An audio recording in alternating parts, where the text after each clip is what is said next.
नमस्कार, आप देख रहे हैं मोबाइल न्यूज 24। मैं हूं अभिषेक कुमार और वक्त हो गया है दिन भर के बड़ी खबरों का। अटलांटा में प्रेसिडेंशियल डिबेट में अमेरिकी राष्ट्रपति जो बाइडेन का प्रदर्शन खराब रहा। इस बीच डेमोक्रेटिक पार्टी के अंदर और अमेरिकी मीडिया में बाइडेन को राष्ट्रपति पद की दौड़ से हटाने की मांग बढ़ रही है। वहीं बाइडेन और उनके कैंपेनर ने कहा कि वह हार नहीं मानने वाले हैं। वे 5 नवंबर के राष्ट्रपति चुनाव में सफलतापूर्वक भाग लेने के लिए तैयार हैं। प्रधानमंत्री नरेंद्र मोदी ने आज मन की बात कार्यक्रम को संबोधित किया। पीएम ने अपने तीसरे कार्यकाल में पहली दफा इसे संबोधित करते हुए लोकसभा चुनाव 2024 का भी जिक्र किया और लोगों को धन्यवाद दिया। इस बीच पीएम ने वोकल फॉर लोकल की बात करते हुए आंध्र प्रदेश के सीएम चंद्रबाबू नायडू के साथ एक पल को भी याद किया। पीएम ने कहा कि भारत के कितने ही प्रोडक्ट्स की दुनिया भर में मांग है और जब हम भारत के किसी स्थानीय प्रोडक्ट को ग्लोबल होते देखते हैं तो उस पर काफी गर्व होता है। पीएम ने कहा कि ऐसा ही एक प्रोडक्ट है अराकू कॉफी। टीम इंडिया के T20 वर्ल्ड कप जीतने के बाद पूरा देश खुशी से झूम रहा है। फाइनल में रोहित शर्मा की अगुवाई वाली भारतीय टीम ने काफी कड़े मुकाबले में साउथ अफ्रीका की टीम को मात दी। इस जीत के बाद प्रधानमंत्री नरेंद्र मोदी ने भारतीय क्रिकेट टीम को फोन कर बधाई दी है।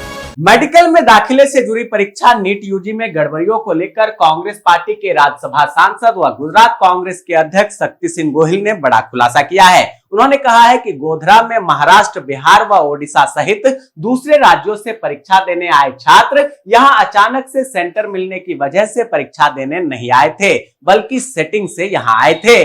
केरल के कासरगोड में 2 युवक गूगल मैप के जरिए कार चलाते हुए अस्पताल जा रहे थे, लेकिन गूगल मैप उन्हें रास्ता दिखाते हुए अचानक नदी में लेकर चली गई। जब तक दोनों युवक कुछ समझ पाते वे नदी के तेज बहाव में बुरी तरह फंस गए थे। दोनों युवकों की किस्मत अच्छी थी कि नदी में कार गिरने के बाद एक पेड़ में जाकर फंस गई, जिसके बाद दोनों का रेस्क्यू किया गया। दोस्तों, आगे की खबर पर चलने से पहले आपसे रिक्वेस्ट है कि प्लीज इस वीडियो को लाइक कर दे, कमेंट कर अपनी प्रतिक्रिया दे और इसे शेयर जरूर कर दे। आपके ऐसा करने से हमारा और हमारी टीम का हौसला और बुलंद होता है और हम रोजाना इसी समय पर आप लोगों के लिए दिन भर की बड़ी खबरें लाते रहते हैं। हिजब उत तहरीर मामले में एनआईए ने तमिलनाडु में 10 स्थानों पर छापेमारी की है। इसमें इरोड जिले के 2 स्थान शामिल हैं। एनआईए ने 2021 में मदुरै हिजब उत तहरीर मामले में तमिलनाडु में विभिन्न स्थानों पर तलाशी के बाद एक व्यक्ति को गिरफ्तार किया था। ये व्यक्ति विभिन्न धर्मों के बीच सांप्रदायिक विद्वेष को बढ़ावा देने का काम करता था। देश में दिन ब दिन सरकारी अस्पतालों की हालात खराब होती जा रही है। अब सरकार की तरफ से अस्पताल को लेकर एक रिपोर्ट सामने आई है। रिपोर्ट के मुताबिक देश के 80% सरकारी अस्पताल ऐसे हैं जिनमें बुनियादी सुविधाएं भी नहीं है। बता दें कि एनएचएम के तहत आने वाले 2 लाख से ज्यादा अस्पतालों में से केवल 40,551 अस्पताल ने ही सरकार को अपनी जानकारी दी है। लेफ्टिनेंट जनरल उपेंद्र द्विवेदी ने आज थल सेना प्रमुख के रूप में कार्यभार संभाला। लेफ्टिनेंट जनरल द्विवेदी का उत्तरी सेना के कमांडर के रूप में लंबा कार्यकाल रहा है। उनके पास चीन और पाकिस्तान से लगती सीमाओं पर ऑपरेशन का व्यापक अनुभव भी है। उत्तर प्रदेश के सबसे पावरफुल प्रशासनिक अधिकारी यानी प्रदेश के नए मुख्य सचिव मनोज कुमार सिंह होंगे। मनोज कुमार सिंह दुर्गा शंकर मिश्रा की जगह लेंगे। दुर्गा शंकर मिश्रा को मुख्य सचिव के रूप में 3 बार सेवा विस्तार मिल चुका था। बिहार के डिप्टी सीएम सम्राट चौधरी ने जदयू के राष्ट्रीय कार्यकारी अध्यक्ष बनाए जाने पर संजय झा को बधाई दी। उन्होंने कहा कि इससे एनडीए का तालमेल और भी अच्छा होगा। नीतीश कुमार के नेतृत्व में बिहार में एनडीए की सरकार चल रही है और अच्छा काम हो, इसके लिए संजय झा बड़ा प्रयास जारी रखेंगे।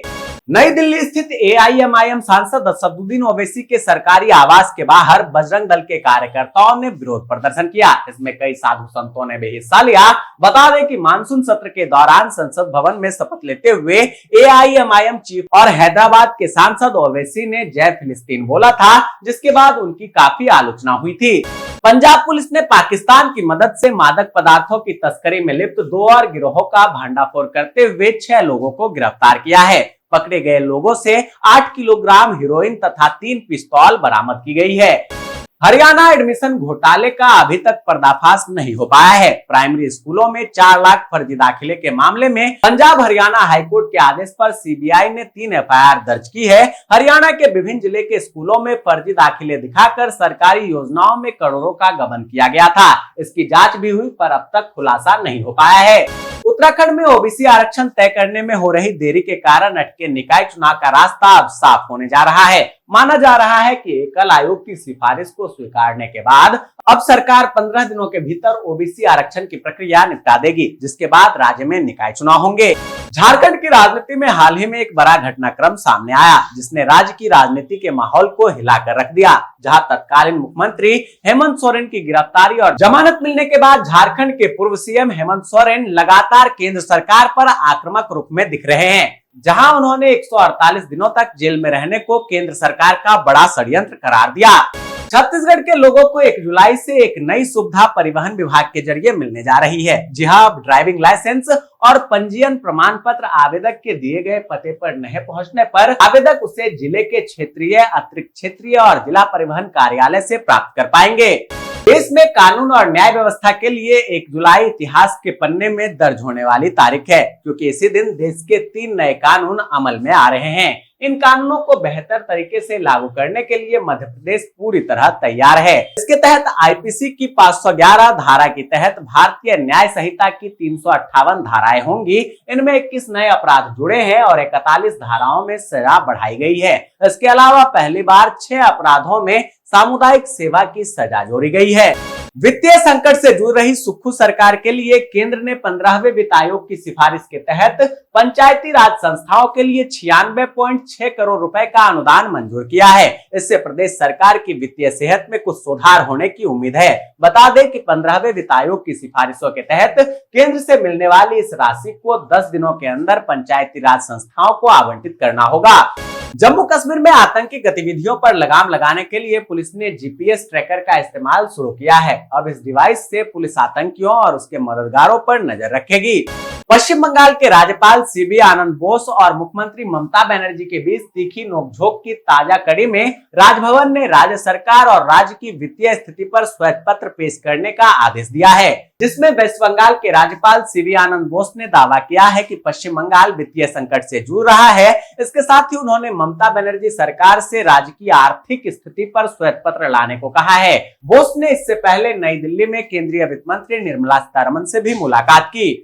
महाराष्ट्र में एकनाथ शिंदे और फडणवीस सरकार के 2 साल पूरे हो गए। इस पर शिवसेना यूबीटी के नेता संजय राउत ने महाराष्ट्र सरकार पर निशाना साधा। संजय राउत ने कहा कि मैंने आज अखबारों में विज्ञापन देखा। विज्ञापन से मुझे पता चला कि चोरों और बदमाशों की सरकार ने महाराष्ट्र में 2 साल पूरे कर लिए हैं। ये 2 साल धोखाधड़ी के 2 साल हैं।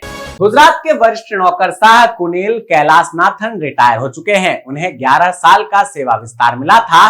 हालांकि इस बार उन्होंने सेवा विस्तार की मांग नहीं की और 30 जून 2024 को गुजरात के मुख्यमंत्री के मुख्य प्रधान सचिव पद से रिटायर हुए। कैलाशनाथन पीएम मोदी के सबसे भरोसेमंद अधिकारियों में से एक हैं और रिटायरमेंट के बाद अब उन्हें किसी राज्य का राज्यपाल बनाया जा सकता है। राजस्थान के मुख्यमंत्री भजनलाल शर्मा ने आज टोंक में राज्य स्तरीय समारोह के दौरान मुख्यमंत्री किसान सम्मान निधि योजना का शुभारंभ करते हुए प्रदेश के 65 लाख से ज्यादा किसानों के खाते में 650 करोड़ रुपए की राशि ट्रांसफर की। यह देश में पहला मौका है जब किसी राज्य सरकार ने एक साथ किसानों के खाते में ऑनलाइन इतनी बड़ी राशि ट्रांसफर की हो। स्वाद में हल्की खट्टी मीठी किशमिश कई सारे पोषक तत्वों से भरपूर होती है। यही वजह है कि इसका पानी भी कई समस्याओं से राहत दिलाता है। रोजाना किशमिश का पानी सुबह पीने से कैंसर और टाइप 2 डायबिटीज जैसी समस्याओं का खतरा कम करता है। झारखंड क्षेत्रीय कार्यकर्ता प्रतियोगिता परीक्षा के लिए नोटिफिकेशन हुआ जारी।